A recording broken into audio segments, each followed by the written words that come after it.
celebrating the baby boomer lifestyle. This is Boomer Life with Sterling Fox on AM 650. Welcome back to the program. We're joined in studio by Dr. Larry Chan and his daughter, Dr. Alex Chan, both physicians at Integrative Naturopathic Medical Center in Vancouver at 1285 West Broadway. Been there for a while now. The only difference in the last year is a name change. And I wanted to ask you about that, Larry. You changed it from Integrative Healing Arts to Integrative Naturopathic Medical Center. Why? I think Integrative Healing Arts was a great name for many years for us. We loved it. But it's a bit folky, maybe, and so we thought we'd better be maybe keeping up with the young people and having a new look to us, which is a little bit more scientifically, medically oriented as well. So I gather, as one of the young people and one of the younger members on the staff, you highly approve of the name change. I do, and I think that it's also helped to kind of encapsulate a lot of the things that we do at Integrative. You know, a lot of what people see, especially if they go onto the website, is they'll see that we offer a lot of different programs of service, and the brand kind of shows that we've got a lot of different specializations and a lot of things that we can focus on, whether it ranges from breast and hormone health, gastrointestinal or GI gut issues, bloating, gassiness, things people don't want to talk about, heart health, cancer, as well as healthy aging and cognitive function and mental emotional function. So we've got a lot of different programs that people will see, and we also offer things that not only deal with the physical body but also deal with the aesthetic body. Okay. So there's a skin center that we have as well at our clinic. Is that Rejuveness? Yeah, Rejuveness is one of the therapies or treatments that we offer. Okay. It's, basically, a lot of people describe it as a non-surgical facelift. It uses electromagnetic waveforms to help to tone and tighten different tissue, especially in the face. So there's no downtime, and people get great results using it. Interesting stuff. One typical thing we do with Rejuveness is that you can come in I encourage your listeners to come in for a free consultation. They'll do half the face for free. You pay them lots to get the other face lifted up the same way.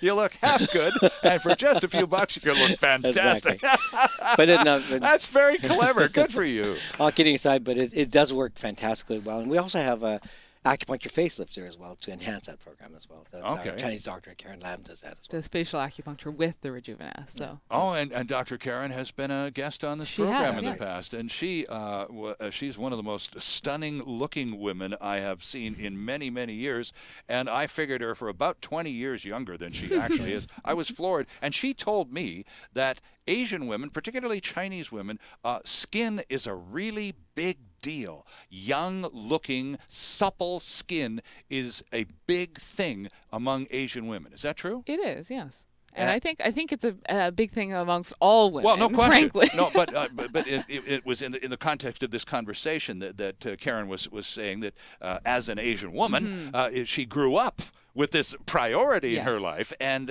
is happy to just keep extending the courtesy to the client base. But you're absolutely right. It's important to a lot more than just Asian women. Exactly. And in the Skin Center, we also offer a whole product line that is a lot more natural, a lot more healthy to the skin, as well as just looking good, as well as facials, peels, laser, that type of thing. So full, I guess, medical skin center back there, in addition to all of the other programs that we talked about that are more specifically, I guess, health related, but they do tie together because we have this whole concept at Integrative of inner health, outer radiance. Right. So you can't look good with have good wallpaper and have the rest of everything falling apart inside. So That's that true. ties back into the rest of the programs. Things like diet, and Dr. Katie Leah does a lot with GI health. If we're not absorbing the nutrition and the nutrients we need through our diet, we're not going to be able to have healthy skin, because the skin is all a product of sort of that we're eating the right things and that we have the right nutrients to create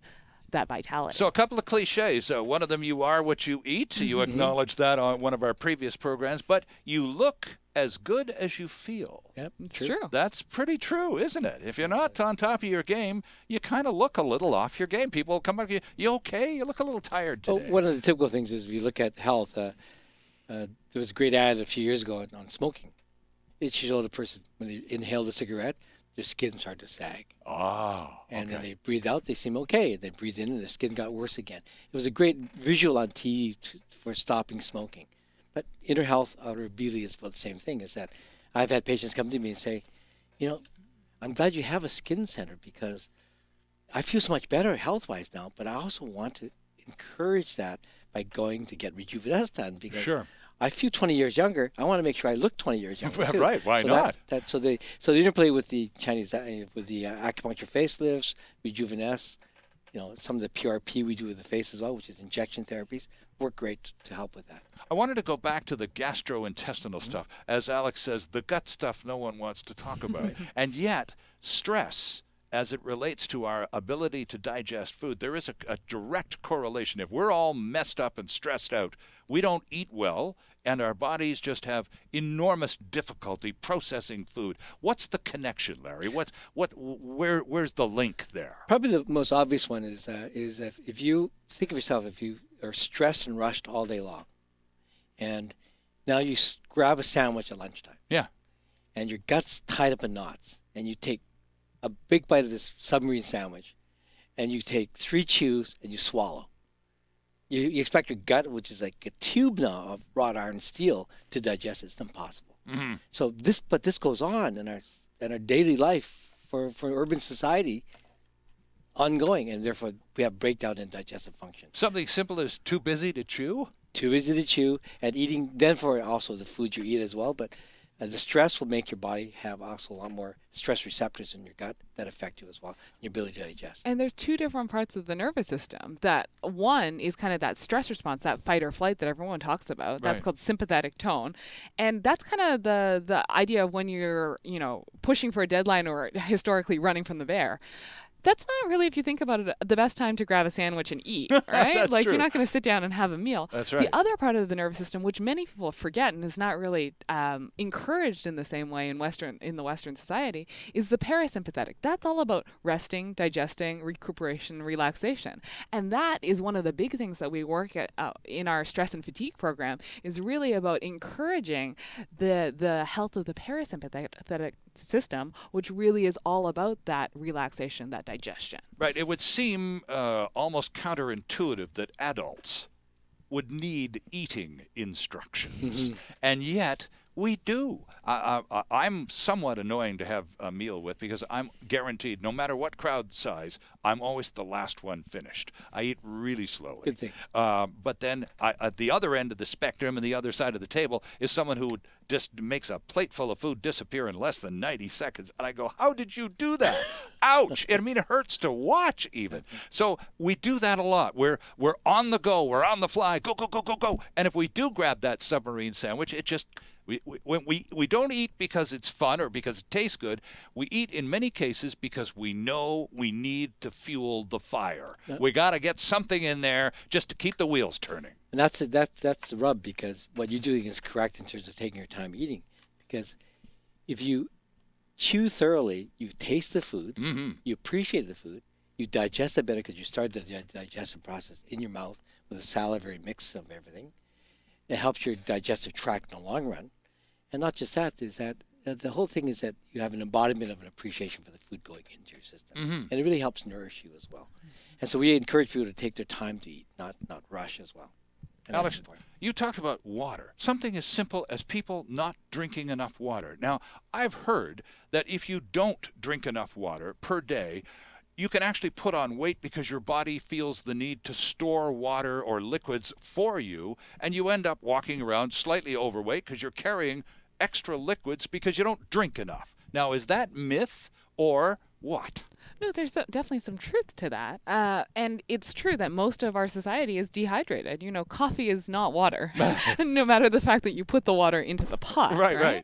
And so you do need enough water for your cells to function properly. So your body will try and store that, beg, borrow, and steal as best as it can from any other stores.